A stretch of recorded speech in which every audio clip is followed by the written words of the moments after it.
Dances with Films Fest, and I ran into the actor. We were having an interesting conversation, so I want you to introduce yourself and tell us all about the amazing projects you're doing right now. Sure, my name is Zamora. I'm a working actor for 45 years now. You may have seen me in Born in East LA. What's happening? Is the main What's Happening boy. I was also in RoboCop, Repo Man. Repo Man was my first movie. I also produced, wrote, and directed a movie that won the grand prize here at the TCL 6 Chinese Theater at the Golden State Film Festival in March.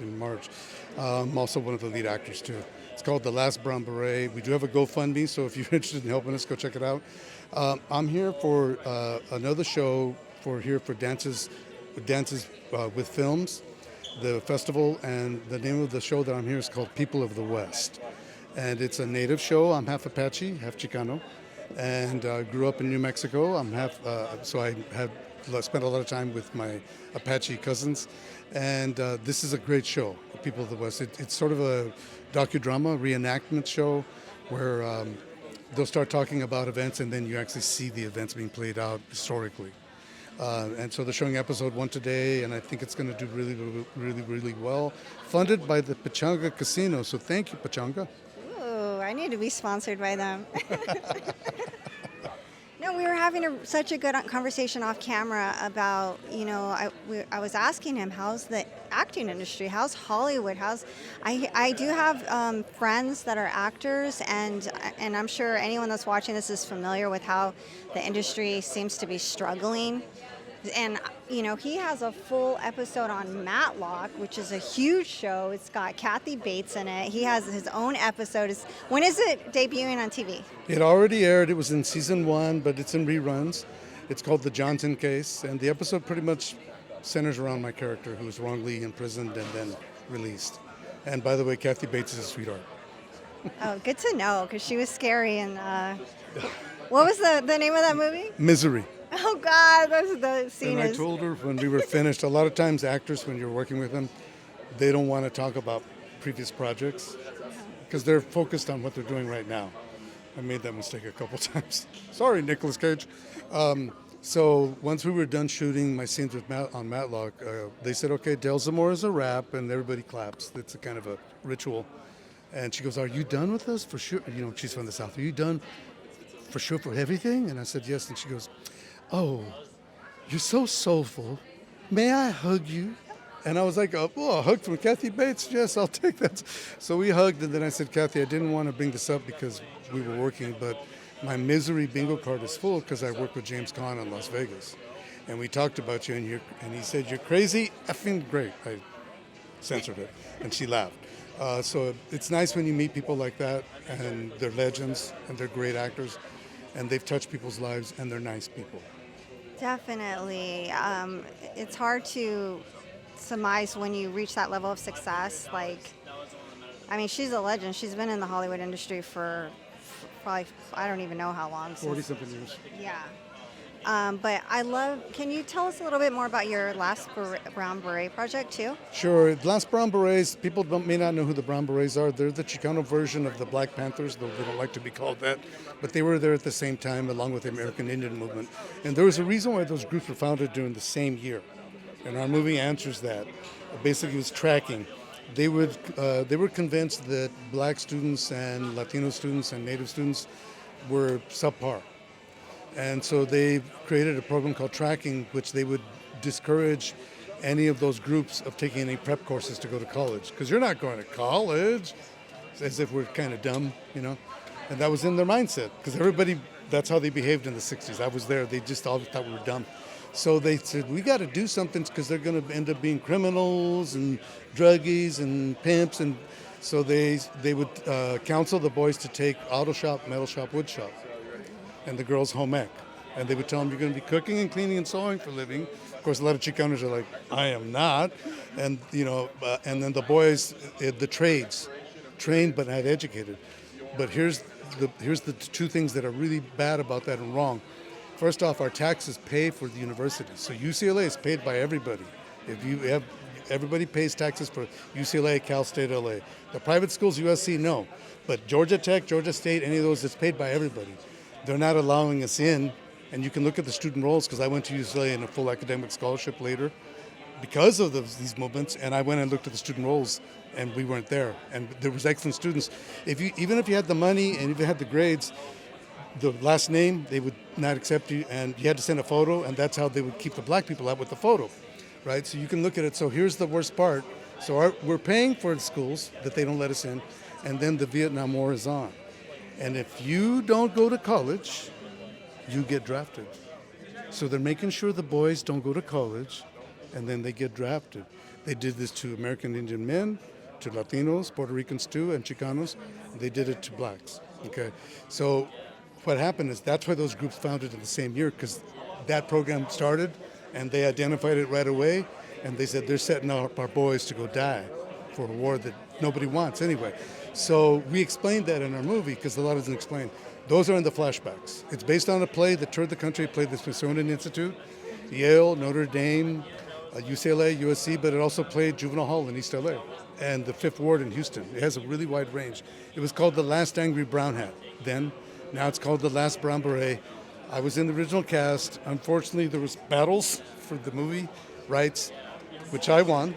And unfortunately, I had to recast everybody because there was so much acrimony, which happens not just in our community. There's a lot on the line in Hollywood. People fight for projects all the time. For example, on Streetcar Named Desire, that old classic movie, several of the people that were in the play that was on Broadway did not make it to the movie. This happens all the time. So I fought for the rights and I won, but it kind of angered some people. So the movie is doing real well. It's winning awards, but we need help from the community because they expect us to do everything, but we don't have the funds that they have. And they also don't believe in us. I'm going to tell you straight out because I work in it. They consider anything, stories about us, niche unless it stars a white guy. So Ben Affleck plays Tony Mendez in Argo. Mark Wahlberg plays Daniel Lugo in Pain and Gain. Robert Downey Jr. plays Steve Lopez in The Soloist. Catherine Zeta-Jones plays Griselda Blanco in Cocaine Godmother. John Leguizamo and myself and Lalo Alcaraz had a list, and John Leguizamo has a list of how many times that's happened. John Leguizamo, if you look it up on the internet, he says about 3,167 times they played us in lead roles. That's where the money is. Wow. And then I count 5,000. But I think he's just counting, like when one actor plays several Latino roles, I think he just counts it one. We count every role. So it's around 5,000. Now, if they look like us, we look like them. How many of us portray them? Yeah, exactly. I'm happy you're educating the audience because, I was just asking him, how is the Hollywood industry and how, in particular for Latinos and Chicanos, and you were saying that go ahead and just... Yeah, there's a part, because I want people to understand, I'm not against any Latino actors, Puerto Ricans, anything, but Puerto Ricans play all our lead roles. So before I get into that, though, I want to give Puerto Ricans props because they have pride in who they are and they fight for each other. They're united. So there's a Puerto Rican actor named Kirk Acevedo, and I don't know him. I messaged him once on Facebook because I've seen his work and he's great. This guy could win an Oscar given the right role. You need the right role, and he's worked all the time. You've seen him. You can look him up. The movie that I remember him, that I first saw him, and I was like, well, who's that guy? I know he's Latino. Mark Wahlberg was in a movie. I can't even remember the name of the movie, but he was trying out for the Philadelphia Eagles, like a local Philadelphia kid. And actually, it's based on a real story that the guy did make the team, and he actually blocked a punt.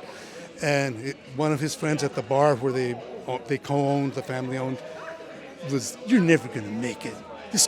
And it reminded me of Chicano a lot of times, how and he was really like, "Yeah, you're dreaming, you're not big enough." And then at the end, he makes the team, and he's in the lineup to start. And Kurt's character comes up to him, and I was just jealous of you, man. Go, And I remember I was watching it, I was like, it still touching me. So here's the sad part. He worked enough. He was in the prison movie. I can remember. In other words, he had series recurring where he did 20 episodes of shows. Big roles. The guy worked all the time. He just did on Facebook a couple months. He just posted and he says, the middle class actor is dead. Actors like me that we're close to being stars, but working. He goes, because now there's less jobs and they only want 2 stars per series and the rest are recurring, even though we're in every episode. And he said, I have to sell my house that my wife and I bought, and my children, we have to move because the bottom just fell out. So the other thing is, he's one of the few that does get to play Anglo, because I think that was an Anglo character. I think he's also because he's back east and he doesn't have a thick accent or anything, but he's just a great actor. Remember this, Oscar Isaac Hernandez is his name, but he understood that having Hernandez was going to be really not good for his career. It was going to be a liability, so he dropped Hernandez and become Oscar Isaac, and he plays everything, and he, don't get me wrong, great actor, one of the greats, no doubt about it. There's some of us others are great too, but we don't drop the name. I'm not blaming him for that. I'm just saying that's what happens, and that happened in the old days. Raquel Welcher's Raquel Tejada. Right. Yeah, it's making me think of the musician, La Bamba, what was his name? Richie Valens. Yeah, so here's the other thing. Again, nothing against these actors, and I know that some of them feel that I attack them, and I'm sorry, I'm not. I'm just telling the truth. Okay, so the Chicano leads that are played by Latinos are played by others. Richie Valens, the Chicano legend from Pacoima, played by Filipino Lou Diamond Phillips. Okay, the brother, Isai Morales, Puerto Rican. The girlfriend, who's a Chicano character, Elizabeth Pena, Puerto Rican. The boss at work, Jimmy Victor, Puerto Rican. Let's look at Selena. Chicana Tex-Mex, Jennifer Lopez, Puerto Rican. Now, who directed those two movies? Luis Valdez, La Bamba, and Gregory Nava. Selena, Chicanos. Okay, so let's look at Fear and Loathing in Las Vegas. A lot of people don't know this, but the character that Benicio del Toro plays, who's a great actor, don't get me, he's one of the all-time greats too. He plays Chicano lawyer Oscar Zeta Acosta, who's the lawyer for the Brown Berets, which my movie's about. Okay, then in the Cesar movie, okay, Michael Pena plays Cesar, great, wonderful actor. Dolores Huerta, who's in the news, who plays her? Roxanne Dawson, black Puerto Rican woman. Now, when they did the West Side Story remake directed by Spielberg, was there one Chicano or Chicana in it? When they did the movie In the Heights, based on the play that Lin Miranda wrote, was there one Chicano or Chicana in it? No. So everybody's playing us and we're not playing them. They're dominating us. But I don't blame them. I blame us because we're too passive and we don't pay attention. See, I think black people and Puerto Rican people and Cuban American people understand how important the media is, and that if we're not in the media and if we're not playing ourselves, what is that message sent to our children? What are we saying? The story's about us, but we're not good enough to tell it. Wow. Thank you so much for saying this out loud. You know, I actually met Edward James Olmos a couple weeks ago, and he asked me about what the name of my show was. I told him Latin affiliated, and he was like, thank you. He was like, thank you for doing this. Right. And I was like, you know, kind of taken aback because I didn't realize it was such a big deal. But now I feel like he must be feeling exactly what you're speaking of. I want to thank you for doing it too. Thank you. Yeah, because he has a Latino film fest. Do you ever work with that? So here's what ends up happening, and this is unfortunate. This is the underbelly. Okay, like I mentioned to you earlier, that the stars that were on the Broadway play of A Streetcar Named Desire, that only a few of them made it into the movie. That's because others came and said, I want to be in the movie, and they were more powerful and more stars. Right, and also the director, I don't want them, I want them. So my movie was based on a play that I was in from the beginning with 3 other guys. When I adapted it to a movie, there's 15 women now and 18 men. But it's basically the same story in the garage, right? So as it became a hit and toured the country, immediately the more powerful Chicano actors started circling it. They started coming to see it. And I warned the other 3, I said, the hostile takeover's coming. Because here's what happens. Does Eddie Olmos play Anglo? No. Does Jennifer Lopez play Anglo? Eva Longoria play Anglo? Like, very few of us play Anglo. There's one. Jay Hernandez is Magnum, and that's it. Okay. Is there a Chicano series now that George Lopez's show is gone? No. Like, we're such a big population. Again, about the Puerto Ricans. They're like 3.5%, 4% of the population, of the Latino population. And we're like 62. And they're dominating us, but it's our fault because we're too passive. Here's the other thing too. A lot of Chicanos in Hollywood that would watch this, they're going to get mad at me because they think I'm opinionated, I'm this, I'm that, and everything. But what they don't realize is Puerto Rican people are assertive by nature. Cuban Americans are assertive by nature. And when they disagree with you, they raise their voices. No, hey, man, and hands a little bit. And you know who responds to that? I'm going to tell you right now. White America responds to that. They're like, they get a little nervous. Okay, Angelica, okay. But they'll say something bad to us, and we don't say anything. We take it, and we think that that's the humility, which is beautiful. And I'm not saying it isn't, but this is a squeaky wheel, get the oil nation. If you sit there, the other thing is, a lot of people, Chicanos out there, he's whining and complaining. Ooh, que la fregada, whining and complaining. Yeah. Well, first off, I work all the time. Secondly, my movie just won the grand prize at a festival here in the same place a couple months ago. So I'm not just sitting around, okay? But it's not whining and complaining, it's reporting and exposing, like what you're doing. It's showing. But that's what that old macho, and even the women, they're macho, but they'll cállate. And if they were here, and I left real quick to the bathroom, they don't listen to him, he's toxic, he's poison, he's so negative. And I'm like, what have we got to be positive about after everything I've shown you? And so here's the other thing that I want you to realize. I've done 292 speaking roles, big roles. You just saw my Matlock. I showed her my Matlock. I didn't show her that it was more than that. That wasn't all the scenes. That was just some of them. I do big stuff. My True Blood, big stuff. But because we don't have leverage, because we don't play white. See, white guys get to play everything. So when they go to cast them, their agents go, you got to pay them because I got offers here, here, and here. And they do. Because anyone that gets cast, they're good. I'm not saying they're not good. I don't care what color. I don't care what color you are. You're damn good if you're on Matlock. If you get a guest, I don't care what color. So they're all damn good, right? But their whole thing is like they don't want competition. They want to keep it all blah blah blah. So so they have leverage. So what will happen is they'll say, yeah, they offered them this much. You got to pay them this much. Go ahead, call casting. So casting goes, did you offer them? Yeah, we did. HBO said they better make it happen. For example, on True Blood, where they underpaid me, and I'll say it's true that they underpaid me. They paid me 22 cents on the dollar. On Hill Street Blues in 1985, I got paid $7,500 for an episode. On True Blood, decades later, $1,750 per episode because they overpay the Anglo guy, and they make it up on us that don't have leverage. Because when they go to underpay us, they're like, well, is he going to take it? Where is he going to go? They don't play white. There's no other option for them. It's HBO, it's True Blood. He's going to have to take it. It's a great role. It was a great role.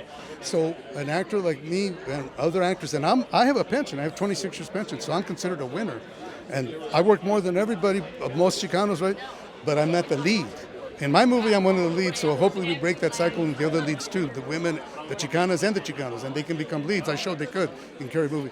But I'm not the lead, so I'm going to get underpaid because they overpay the person with leverage. So here's, and don't say it, but I'll cheer. You all do this with me too. 292 speaking roles, 82 guest star episodes. 49 of those the networks, NBC, CBS, ABC, Fox. The others HBO, ANA, cable, right? 108 movies, right? How much? Don't say it out loud. You can say it at home out loud, but you don't have to say it out loud. My average income should be, including residuals. Now I'll tell you, my Anglo actors that work as much as me, they're hovering around 100 grand per year. But they have leverage, so they always get paid more. Here's my average income per year, $16,838 per year. The kid at McDonald's makes more than me. And I'm a star. Wow. And I'm producing a movie with my own money. Damn. I have a lot of actor friends, and they're going to watch this, and they're going to be like, spot on. Because that's the reality, and they're not talking about it. In Latinos, I'm talking about Latino. Those are my friend group. I'm here to support a Latino film called Angelino Film. That's why I'm here. I got invited just for that film. If it wasn't for me supporting my friend, I wouldn't be here. I don't really go to film fests at all, but I'm here to support. Well, let me give you the last part. So here's the last part. So my movie's based on a play that I was in 1992. It became a huge hit. Played the Smithsonian, George Washington University, Stanford, UCLA, all that stuff I told you. But it played Fifth Ward, it played Juvenile Hall, so it had a wide range. Okay, so what ended up happening was the powerful Chicanos that wanted to take it over, they got rid of the other three, but they didn't get rid of me. And I fought. And I took them on and I won. It was a legal battle and I won. And they don't like to lose. So my movie was chosen by National Association of Latino Independent Producers, NALIP, 13 years ago, out of thousands, 2 chosen to pitch to the Paramount and the producers of Amores Perros y Tu Mamá También. So when we screened at the Egyptian and here, you would think they'd want to own it, right? That script that we chose, see, it's at the Egyptian Theater, sold out, 658. It's at the TCL 6 Chinese Theater, won award, but they don't because the powerful Chicano actor, who I won't name, tells them to ghost the movie and to kind of shun me. I'm like the Harry Potter, he who shall not be spoken of, because I had the audacity to stand up for a role that I created. I was there from the beginning and that I knew would make me a star. And I also knew I could write, direct, and produce it and do a good job and make the Brown Berets proud of it because they're very hard to please and they love the movie. So I thought, but what he does now, when we win these awards, the organizations shun the movie. They don't. The NALIP, National Association of Latino Independent Producers, National Hispanic Media Coalition, Nosotros and Latin Heat, and we asked them on social media, will you just look at the movie, please? And if you don't like it or don't think it's any good, we'll walk away and we'll never bother you. But they won't even look at it because of the hold that this Chicano actor has on them. And he says, don't do it. It's a legal project. He doesn't have the rights. And that's it. He controls it. So they ghosted. There was a Chicana producer that saw my movie and she wanted to be part of it. I'll take you to Netflix. But I told her, you take us to Netflix and we get a deal, you'd be one of the producers. We'll give you a piece. She goes, I just want the credit. I don't care about the money. I said, we'll give you the money and credit. So she showed it to her manager. The manager loved it. But then the manager checked around town and got the word that I'm should be shunned and the movie should be ghosted. And she never called again. So are you familiar with Edward James Olmos? I wonder if I could reach out to him and Well, he was the actor that wanted my role. And he was the one that wanted to take the project. So he was the ringleader of the hostile takeover. Oh. You didn't expect that, did you? No, and my friend is a producer, and he always tells me about this mentality that, unfortunately, the crab's in the bucket. Well, here's the thing. People like empirical proof, so I'm going to give you some. Edward James almost had power 6 years before Spike Lee. Zoot Suit came out in 75, Spike Lee's 81, she's got to have it, right? Okay, so fast forward to now. How many black actors and actresses has Spike Lee helped? Dozens. He's somewhere on their way to being stars, but when he cast you as Malcolm X, then Denzel's forever a star. Wesley Snipes, there's a bunch of, just dozens. How many Chicano actresses Eddie helped become stars? I don't know. None. Okay, how many black filmmakers has Spike Lee helped? The Hudlin brothers, John Singleton, there's about 9 of them, men and women. How many Chicano filmmakers that he almost helped? He's actually blocking our movie. And the final, in Spike Lee's movies, he acts in them. Is he the lead? He always plays small roles. In the first 2 movies, he had big roles. But after that, so we're talking about 15 movies, small roles. In Eddie's movies, he always the lead, and no one's even close to him. So this is controversial, and you feel free to cut it out because everybody gets afraid of this. But this is what's holding us back. My movie should be championed by everybody. We'd be on Netflix already. But because of personality traits of these people that are powerful, because if you have any kind of fault in who you are and you get powerful, it gets amplified. And also, I think it's a bit of what I call imposterization and imposter syndrome. See, I studied with Stella Adler, who's like a really well-renowned teacher in New York. Even though I'm from here, I'm from New Mexico and LA. I went back there to study. Again, with all respect to Luis Valdez, much respect. La Bamba is a good movie. I don't like it because of all those other playing Chicanos, but it's a well-crafted movie. But he's not an acting teacher. They did theater on flatbeds for campesinos, which is lovely. Love it, great. Go to heaven for that. It's beautiful. But that doesn't make you an acting teacher. So I know a lot of people from Campesino, and I'm the only one that's going to say this. There's a Campesino Mafia, the Teatro Campesino Mafia, that they were there, they studied there a long time, and they came and they're in Zoot Suit, and they're in La Bamba, some of them, and they block everybody else out. They block Puerto Ricans out too. Puerto Ricans always complaining, and I go, I know, I see it. They block me out too. So part of them is that they don't, and they get so mad I work all the time. Instead of being proud of the movie, it's almost like they don't want. It reminds me. They did a documentary on Venus Williams, and on Serena, and at the end of episode 1, she goes, "So now I was in the pros, and everybody said anyone but her, and anyone but her. Let's beat her." She goes, and the whole world turned on me, but it just made me think, okay, bring it. So that's sort of what happened to me. They all shunned me, but I was just on Matlock. I'm on this show here, and it gets. But here's the deal, like, why don't just we support each other? Why can't? And here's the deal, it all started. I'm trying to be quick. It all started. And Raza, you got to be careful. When we did the play, people would come up to me, and they're right there. You were the best. You stole the show. Fíjate. Oh my God. And I'm like, they're right there. Because that's when you have imposter syndrome and you study with someone that doesn't know how to teach you. The real teachers, they crush your ego first. They say it's not about you. It's about the story, the work. You're here, and that's bad sign. That's what my teacher told me still there. But we're gonna bring that ego down and make it healthy for what it should be. So they're very mercenary, and they can't stand, and they want things to go their way, and when it doesn't go their way. So he should, there's this, used to say, it reminds me of black culture. There was a black saying, if you can't help me, can you just step aside, please? You know, and that's what I wish, but they won't, because part of it is you got to make an example of me, so the next time he wants to take over a project, they let him. And I'm friends with the producers of Stand and Deliver and the director, and he took over that movie. He decided at a certain point, once they had spent so much money, sat in the dressing room, and they came in, and he goes, we're going to reshoot this, you're going to get rid of that actor, you're going to get rid of that, and we're going to rewrite this, and if you don't, I'm going to sit here, and you're going to waste. Or Stand and Deliver. And you're going to waste all your money. I went to film school with both those guys, Tom Muska and Ramon Menendez. So see, but that's what a lot of actors do. I worked with Nicolas Cage. He sabotaged the scene on purpose. He didn't like the scene, so he sabotages it. He messes it up. It's just part of what Hollywood. That's part of what so you have to just roll a punch. David Alan Grier got me X'd out of In Living Color. I was funny. He didn't like it because he was coming in after me.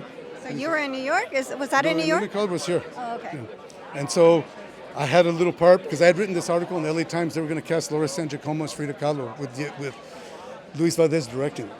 It was going to happen. The Italian girl playing Frida. And there was a protest by Chicanos, and I wrote an article in the LA Times. So I got blacklisted, and this woman knew, so she brought me into the show. And then I was too funny, and David Alan Grier says, get him out. So that's Hollywood. It's cutthroat. Definitely. You know, and this is not having to do with acting, but my friend was on American Idol. He was Latino, I think the last season, and he was so good he should have won. And he got to the top 3, and they cut him. And I was like, America doesn't want a Latino American Idol. That's what they say. They say the reason we put Ben Affleck as Tony Mendes and Argo is white people won't come. And then I said, well, how do you explain Salma Hayek, Antonio Banderas, Penelope Cruz, Diego Luna? Diego Luna's on Star Wars. He's on Star Wars all over the place. You know, Salma Hayek, like, how do you explain Sofia Vergara? What are you explaining? That doesn't make, it's not connected, that's wrong. What you're saying is not true. We don't sell, but they sell, but that's because they're leads and they get famous. If you allow us to get famous and become leads, and here's the deal, for you people in Hollywood, it's not the best actor that gets the job always. Like all those women that slept with Harvey Weinstein to get the jobs, they were the best actresses? I mean, get real, like it doesn't work like that. Like the public's really like nonsense about how things work. They don't know how this stuff works, right? So if the machine decides you're a star because the machine gets behind you and the publicity, and you're on Tonight Show and Jay Leno, you're on this, you're on that show, you're on this, you're Entertainment Tonight, and they make you into a star. It's not that you're so great. They decide we're going to back this guy and this movie, and so we want this movie to make money, so we're going to make him into a huge star. And that's how Brendan Fraser, who's a great actor, don't get me wrong, but he was nobody, and all of a sudden he's an Encino Man. Doesn't say a word. He's the prehistoric man, but he's like the lead. Then all of a sudden, lead. Is that Pauly Shore's production? No, I think later on some of this, but the original one. That's right. You're right. That was Pauly Because Shore. Pauly Shore's mother was very right. powerful in Hollywood. Right. You were right. Very good. That was good. You remember that. That's exactly was his. So what ends up happening is if the machine gets behind you, then you're a star. Before Selena and American Family, people just knew J-Lo as the dancer, right? Under Living Color. But once she does American Family, Selena, and also how did that happen? Is it about the best? And then I'll finish it with this. Is it about the best? The way that movie got done. The director Gregory Nava, his manager Sarah Gold. That's Jim Carrey's manager. That's the Wayans brothers' manager, and that's J-Lo's manager. So he put the whole thing together, and he goes, J-Lo's the lead. J-Lo plays Selena, and you direct, and I get the money. So it wasn't about even audition.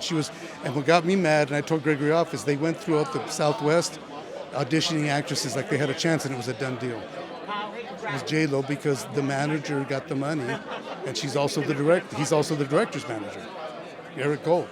So that's how stuff gets done. It's not about the best. And I'm not saying they're bad, none of them. I'm just saying that's how they got their breaks. Damn, there's some truth bombs today here at the Dances with Films. Sorry, whoever I got mad. No, I appreciate you, man. You guys got to know out there how ruthless Hollywood is. And we'll see if YouTube pushes this video. Hopefully they won't suppress it. I don't think they will. But it was an honor to talk to you. And one more thing. Yeah. For you two, read the book. And I tell Chicanos, read this all the time so you know who you're. You'll never eat lunch in this town again by Julia Phillips. She ran a studio. Read that book and you'll see everything I'm telling you about how ruthless, and she just says they're ruthless, son of a bitch, greedy, mendacity, full of mendacity. But she was on the inside. She knows. She never worked again. That's why she wrote that. That's why she put the title. You'll never eat lunch in this town again, because that's where they did business, at lunch, at Chasen's and those places. They hated her so much she was banned from restaurants after she wrote that book, but she told the truth. Hell yeah, like you're doing right now, man. And it is so hard to break into the film industry, and even almost impossible as a Latino. I know one of the characters from the SWAT TV show, and he thought he was a shoo-in. He was doing so well, and all of a sudden they wrote him out. They replaced him. He was the Latino. They had him on the criminal side. He thought for sure they were going to write in the story where he actually got on the SWAT team because he was helping in the storyline. He was on the show multiple episodes, and they wrote him out. Somebody made that decision. Yeah. So, yeah, guys, I hope you guys like this episode, man. But in spite of everything, I wouldn't do anything else, and I love what I'm doing, and I'm not trying to discourage you. Just come in ready. Yeah, and go follow him on social media. Where can we find you? Del Zamora on Facebook, Del Zamora Actor, and Instagram. I think also people do it for me because I'm an old guy, and I have time for Facebook, and then they post it on the other ones. I think it's Del Zamora Actor on Instagram and Snapchat. All right, we're going to be looking for you on TV. Thank you so much. Thank you. It was so nice to talk to you. Nice to meet you. Bye.